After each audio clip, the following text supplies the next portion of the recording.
I am Anil Kumar. Welcome to my series on calculus. In this video, we'll discuss product and the quotient rule. It is lesson 2 on derivatives. In lesson 1, we talked about the power rule, right? So let me write down what the power rule was before we continue here. So we learned about the power rule, which is that if I have a function f of x equals to x to the power of n, then the derivative of this particular function can be written as n times x to the power of n minus 1. Now, this can also be combined with the constant rule, right? So, we learned about the constant rule, which was that if we want to find derivative of a function which is being multiplied by a constant k, for example, and we want to find this derivative, in that case, the derivative of the function is constant times the derivative of the function itself, right? Now, if you combine these two rules, we have an extended rule.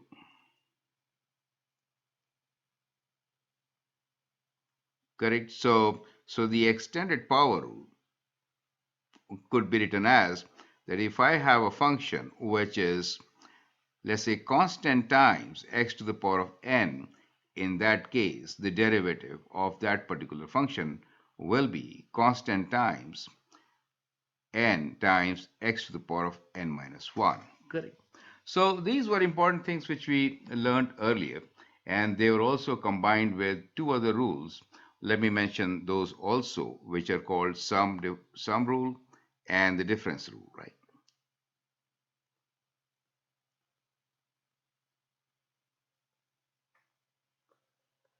So for sum rule, if we have two functions and if we want to find their derivative, then their derivative is the sum of the derivatives themselves.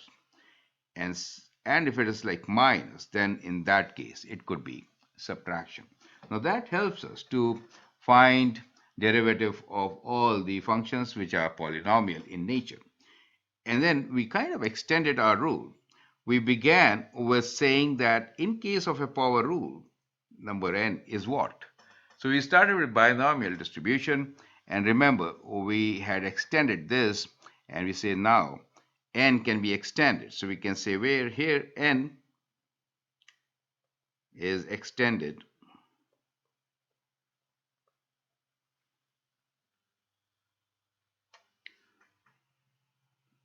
for all real numbers.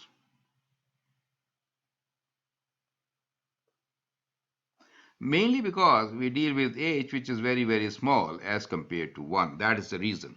Otherwise, the binomial theorem can only be for n belonging to non-negative integers. Perfect. So that was what we discussed. And to this, we are going to now add the rules concerning the product of functions and quotient of functions. So we'll actually work with what are these rules and what are their proofs. So we'll also get into the proof of the rule. So we'll provide proof for both the rules. Once we provide the proof for the product rule, we'll take a few examples. Then we are going to do the same thing for the quotient rule, take up examples, and then we'll try some more practice examples. Now these examples are taken from previous test papers.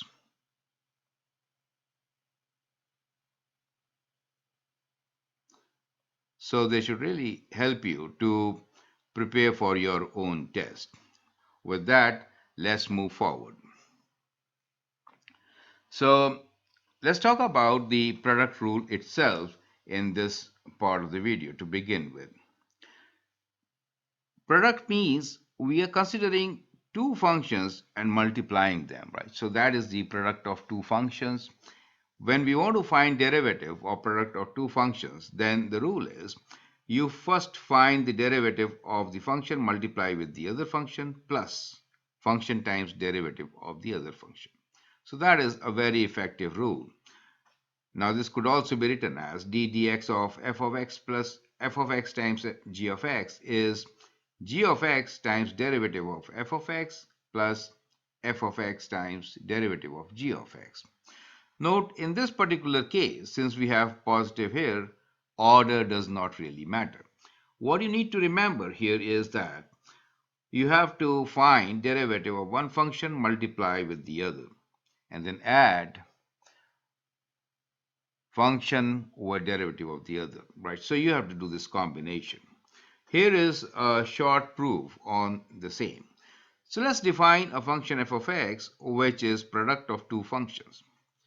Now we'll begin with the first principle itself. All the rules are actually proved using the first principle. Or what you have already proved, you could combine that knowledge to move forward.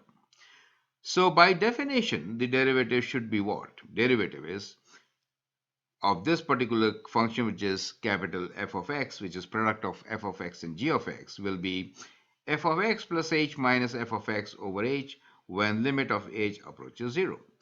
Substituting what f of x plus h is, we get this particular expression, right? Now, in this expression, the critical part here, we need to somehow separate the two parts. So what are we doing? We are adding and subtracting f of x plus h times g of x, right? So this function, f of x plus h times g of x, has been subtracted and also added into what we had. Have a close look at it. The whole idea was to somehow split this into two parts. Now, once we add and subtract, then we have not really changed the numerator. We have only done this in the numerator part. Now, you can see from here that f of x plus h is common. So that has been taken common outside, and we are left with g of x plus h minus g of x. Correct? So that is left. On the other side, what is common? G of x is common. So we took g of x outside the difference quotient thing, and then we wrote this as f of x plus h minus f of x over h. Clear? Now using the limits rule, right, we could write this as limit of f of x plus h times g of x plus h minus gx over h, where h approaches 0, plus limit of g of x times f of x plus h minus f of x over h, where h approaches 0. Now you will notice that the portion here given as limit h approaches 0 for g of x plus h minus g of x over h is basically the derivative of g of x, correct? And therefore, this particular expression here can be written as the derivative of g of x. Similarly, the portion shown here, this part is also derivative of f of x. Perfect. Now, when h approaches 0 for the function f of x plus h, when h approaches 0, f of x plus h is a continuous function, right? Let's move this page here. F of x plus h is a continuous function, and therefore f of x plus h is equals to f of x. On the other hand, g of x is independent of h, and therefore it could be written as g of x.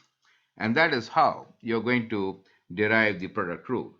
So we have shown that the derivative of the product of two functions is function times derivative of the first function plus first function times derivative of the second function, right? Since this is plus here, you could put it in any order. So important things which we learned about the concept is that the limit h approaches 0 for f of x plus h is actually equals to f of x, since differential functions are continuous, correct? And the limit g of x when h approaches 0 is g of x, since g of x is a constant with respect to h, not x with respect to h, correct? So that is what we did at this particular stage, writing this as g of x. Now from here, as an exercise for students, I have three things. One, we could actually extend the product rule to product of three functions, right? So instead of f and g, we can have f, g, and h. In that case, applying the same strategy, we can show that it is equal to derivative of first function times the other two, derivative of the second function times the other two, derivative of the third function times the other two. add them all up to get the result. Perfect. Now look here at a modification. If the two functions are kind of same, f of x times f of x, then we get square of it, right? So if you apply this particular formula for 2, then what happens? Well, this repeats, and therefore we could write this as 2 times f of x times derivative of f of x. Correct?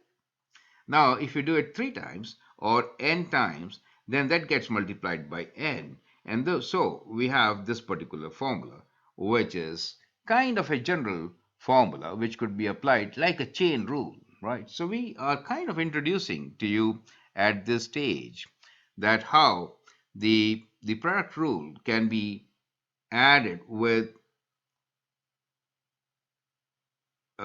more rules, right? So this is the extension which we're looking into. Now, this is kind of very critical at this stage to understand what we are saying here. We're saying that derivative of the function f of x to the power of n is equal to n times derivative of the function to the power of n minus 1. So we applied the power rule, and then derivative of the function itself. This is what we're trying to say. You get the idea, right? So that can help you to find the derivative of functions like this. If I have something like, let me write at this stage, x plus 5 to the power of, let us say, 7. So the derivative will be 7 times x plus 5 to the power of 6. And if this would have been like 2x, we will multiply by 2, derivative of this particular function, right? So that is kind of very important to see. We'll see in extended examples how to do such cases. Perfect. So I hope this particular part of deriving the formula along with the extensions, which are normally not discussed in the books, but they are very critical from examination point of view. So focus on these rules. I'd like you to copy them on a piece of paper for your reference. Perfect. So let's move on and take the examples based on what we've learned. So here are two examples where you can apply the product rule directly. You can actually at this stage copy the questions, answer them, and then look into my suggestions. First one is y equals to x minus 2 times 3x plus 5, and then we have y equals to 2x cubed times square root of x plus 5. Now these are two functions and we're talking about the product of two functions, correct? Well, you could do something, and that is, in this case, you could actually also expand and then solve, right? So you could actually expand here and then apply power rule. You could do that. So there are alternatives to do, but in this case, you have no option. Here, you need to apply the product rule directly. So product rule is very versatile and it should be applied. It's very easy to apply also. You need some practice on this. Here is the solution for the two. Let's try to understand the solution of question number 1. Now, we have our function which is x minus 2 times 3x plus 5. So we'll find derivative of the first function and then multiply with the second function and then add to it second function times derivative of the, first function times derivative of the other function. So we have written this particular function given to us. Take derivative with respect to x on both the sides. Perfect. And then apply the rule which is right there. So I'm taking derivative of the first function. Do you see that part? And then multiplying with the other part. Is that clear to you? And then derivative of the second function multiplying with the first function. Now derivative of x minus 2 is just 1, which is mentioned here. Derivative of 3x plus 5 is 3, which is mentioned there. Then you simplify and get your result, which is 6x minus 1. Perfect. So that is how it makes things very simple. Now let's look into the second example, which is find the derivative of y equals to 2x cubed square root of x plus 5. First function here is 2x cubed. The second one is square root of x plus 5. So let's find the derivative, taking it on the both sides, right? So you have to take derivative on both sides. So y becomes dy dx, and here we write d dx of 2x cubed square root of x plus 5. So first function is 2x cubed. So we have derivative of 2x cubed multiplied by the second function. Then we have derivative of the second function multiplied by the first function. Right? It's good to write the multiplier in the beginning, and therefore we have shifted the position. Derivative of 2x cubed is 6x squared. Derivative of square root of x plus 5 is what? So you could do in a couple of steps also. You could write this as x plus 5 to the power of half, right? Let me do it on the side. You could also write this as x plus 5 to the power of half, and then you can say, well, the derivative of this will be d dx. Let me write like this. Then the derivative will be half of x plus 5 to the power of half minus 1, which is minus half. Correct? So that is how you could do it. So 2 comes in the denominator, and minus power there means square root comes in the denominator. That is how we have written it there. So sometimes initially you may require these steps, but soon with practice you could directly write as I have written here. Now it is a question of simplifying and writing the result. Well, most of the time in the questions we might say do not simplify. But if the case is simple as given here, it should be simplified, perfect, or if not mentioned. Well, here is question number 3 and 4, where we'll see how to apply the extended rules which we have learned. Perfect. So question number 3 is, we now have three functions. Do you see that? So we have function which is x cubed times 3 minus 2x squared, second function, and the third one, 3x squared plus 5x cubed. Perfect. So you have to apply the extended rule to find the derivative of this particular function.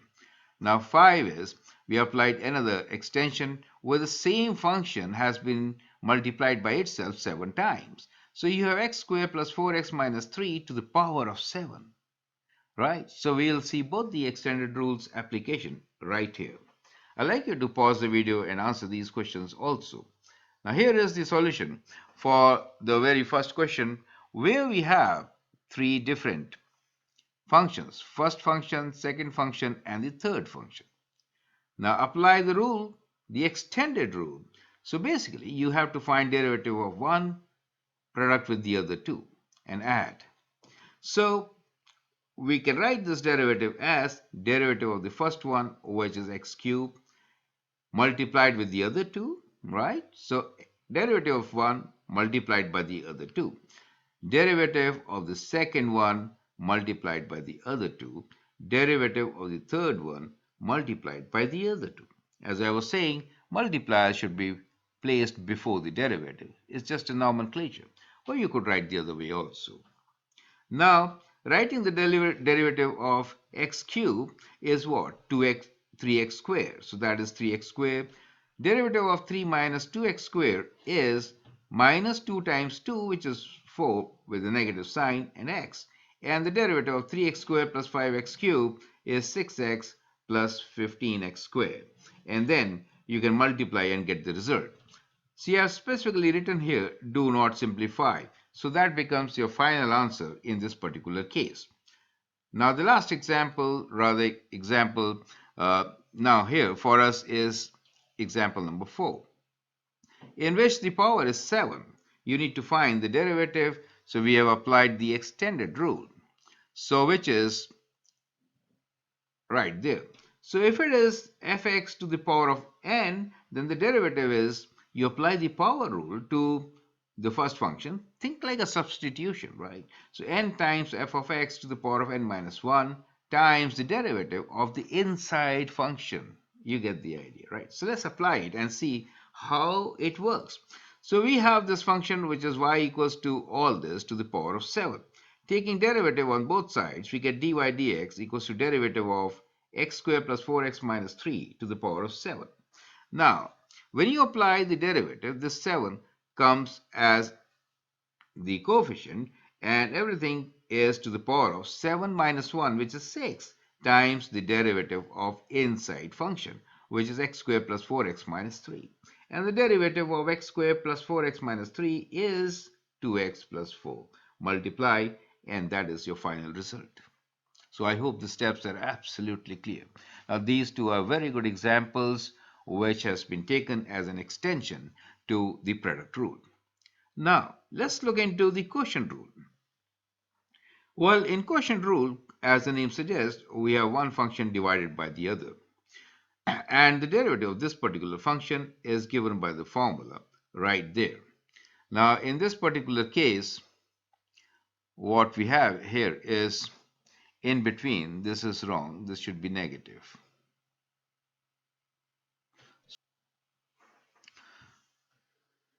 So this part here is actually wrong. Let me just rewrite this over here. So the derivative d dx of f of g is equal to, the first function is very important. The first function is a numerator, which is f. So we will have the derivative of the first function. So we can write g first, derivative of the first function, minus then the first function times the derivative of the second function divided by the square of the second function. So that is the rule, right? Which is mentioned here. Perfect. So let's continue from here. We have a proof here. Finally, you'll get the rule as shown in this particular case. So let me highlight the result which we are looking forward to. So that is the result. Is that clear to you, right? So forget about the mistake in typing. So that is the rule which we want to prove, and this is called the quotient rule.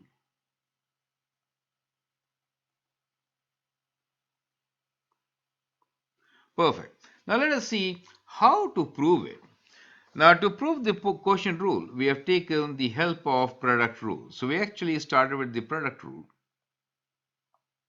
and that is the reason why that mistake happened. So we wanted to start with product rule, and from the product rule, we'll prove the quotient rule and see the strategy. That is kind of very interesting strategy. So we have the function f of x, which is quotient of two functions, f of x and g of x. Perfect. Now, what we learn here is we could actually multiply and rearrange them. So this is, in this step, we are rearranging. So when you rearrange, just cross multiply. So f of x is now equal to a product of capital F of x times g of x, right? This is a product rule, right? We are multiplying on the right side. So if I take the derivative now, apply the product rule. So that is what the product rule is, which is derivative of the first function times the second plus second first function times the derivative of the second function. And now rearrange.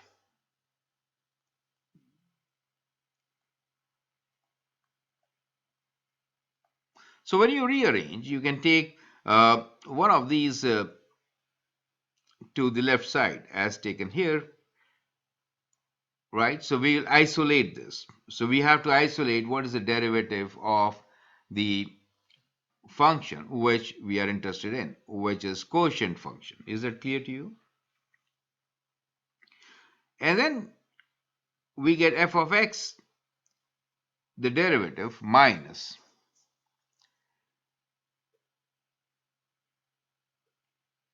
So when you can take this term on the left side, and it comes with the negative sign as shown here, correct? Now you can replace f of x with the quotient f of x over g of x. Is that clear? So once you do that, then we can actually take a common denominator, g of x, as a common denominator, so it gets multiplied with f dash x. And now you can isolate capital F dash x as dividing the denominator, g of x in the denominator, it becomes a square as shown here, right? So I'd like you to go through these steps once again. So we can begin with the function capital F of x, which is quotient of two different functions, cross multiply to write f of x small f of x as product of capital F of x and g of x. And then apply the product rule and isolate f dash x as shown here to get the result. Is that clear to you? So that is how you can actually derive the quotient rule from the product rule. Now let's take example based on the quotient rule itself.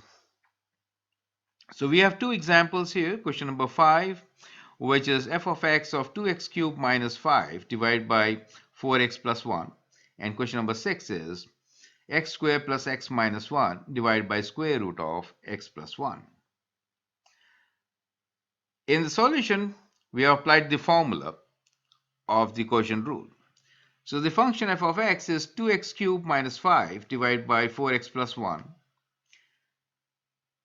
The formula is right here. The order is important since we have the negative sign in between. Correct?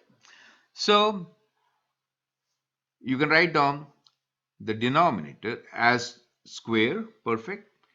The first function derivative first with the negative sign, derivative of the second function, which is the denominator, and multiplied by the other functions as the formula suggests. Now when you find the derivative and simplify, that could be tricky at times, but do that simplification and then write down your answer, right? So that is how it should be done. Now, it is kind of important to also suggest at this time that it is simpler to apply the product rule than the quotient rule many times.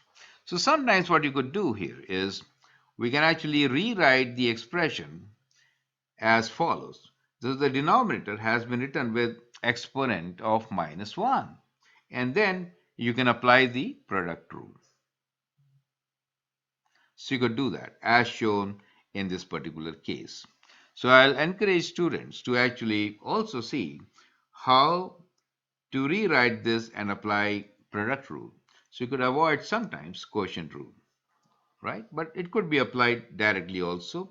No need to convert. But somehow, sometimes we do say that apply the product rule. Okay, let's take the next example, which is y equals to x squared plus x minus 1 divided by square root of x plus 1. Now, this is ideal example for quotient rule because when you square the denominator, the square root vanishes. Okay, so again, we'll apply the formula, which is the derivative of the first function times the second minus first function times the derivative of the second divided by the second function square. So you identify your functions, first and the second one. The first one is the numerator. So you begin by taking the derivative of the numerator times the denominator minus derivative of the denominator times the numerator, and denominator square comes in the denominator. And then you can simplify as shown here. Perfect. So that is how we're going to do it. Have a good look at it and then try it yourself. Now with that, here are a few practice questions for you. So in this particular case, do not apply the quotient rule to solve the following. So we are specifically saying that you need to find the derivative of the functions which are given in the quotient form. However, do not apply the quotient rule to find the solution, okay? So do it both ways and see how it works out, because that could be a part of your question in the test paper. Now let me share with you the solutions of these questions. They are for you to practice. So here's the very first one. So the idea is when we have a function which is 2x over x squared plus 1, we could write the denominator with a negative exponent. Once you have that, we can apply the product rule, right? So we'll apply the product rule at this case, simplify and get your answer. Is that clear? Now here's the second example, which says find the coordinates of each point on the graph of f of x, which is 2x plus 8 divided by square root of x, where the tangent is horizontal. Now tangent horizontal means the derivative is 0. Now look here. we should look into the domain of the function when we begin with, since we need to find the coordinates of the points. Points should be in the domain of the function. So you could actually apply any rule, but in this question we specify that write it in the form so that you could apply the product rule. So basically, let's simplify this. So if you simplify this function, we get much simpler function, which is kind of here. Here you could actually apply the power rule itself, and with the help of product and the power rule, you can find the solution. Perfect. So it's a very simplified form, and I hope you will appreciate why we were saying that you could actually change it, simplify it, and avoid a quotient rule many times. So once you do that, then equate your derivative to 0 to find the points. So you may get more than 1 point. For example, in this case, we got the answer as 0 and also 4. 0 is not valid since that will make the denominator 0 and the domain is greater than 0, and therefore 4 is the only valid answer. Substitute 4 in the function and find the value. The y value is 8. So that becomes the coordinate point. Perfect. So that is how we are going to do it. Now let's do the next question here, which is question number 9. In question number 9, the question is, show that there is no tangent with positive slope on the particular graph, right? So graph of the function y equals to x plus 2 over 3x plus 5, we need to show that there is no tangent with positive slope. That means all the tangents will have negative slope, right? So again, apply the derivative quotient rule. That's very simple. And what you get as a result is denominator is square, which will be always positive. The numerator is minus 2, so it is always negative. So clearly, what we got here is an expression which is always less than 0. And that shows that the given function will not have any derivative or any tangent with positive gradient. Here is the last question. It's an application question for you. The number n of new COVID-19 cases per week in Toronto is modeled by the function n of t equals to 300 t squared divided by t squared plus 1, where t is between 0 to 8. At what rate is the number of cases changing after 1 week? So I'd like you to pause the video, answer this question, and then look into my suggestions. Now here, when we say after 1 week, that means t is equal to 1. We are given a function which is in the quotient form, so we'll apply the quotient rule. So derivative, applying the quotient rule, denominator square, derivative of the first function times the second, which is the numerator, and then derivative of the denominator times the numerator. Simplify to get your result and substitute 1 to find the answer. So we get 150 cases at present. That is the rate at which it is increasing according to the given question. So I hope that makes sense. So with that, we come to an end of our introduction to product and the quotient rule. So in this particular video, as we have seen that we learned about what we learned earlier about the power rule, constant rule, extended power rule, sum and difference rule. And then combined with the product and quotient rule, I think you're ready for taking on derivative of most of the functions. We'll look into the chain rule and the implicit rule in the coming videos. So with that, I'd like you to actually practice questions from your book and get ready for our test. So in the next video, we'll discuss test problems on the rules on derivative which you have learned. I hope it makes sense. Feel free to write a comment, share your views, and if you like and subscribe to my videos, that'd be great. Thanks for your time and all the best.